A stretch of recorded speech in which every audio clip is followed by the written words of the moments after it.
naman, oh. Dami nga patahian dito. Wala namang mabilyang basahan. Bakit siomay, oh? Ha? Ano yan? Ha? Anong siomay ni Janice? Siomay po.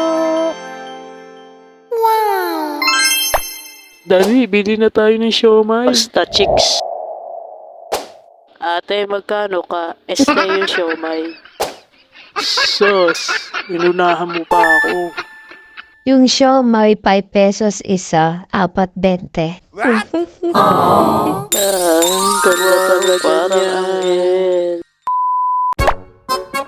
Ano daw? 5 piso isa. 4.20? Mahal naman. Saan ba tayo makakatipid? Ang ob-ob mo talaga. Siyempre, dun tayo sa 4.20. Hihihihi. Ayos.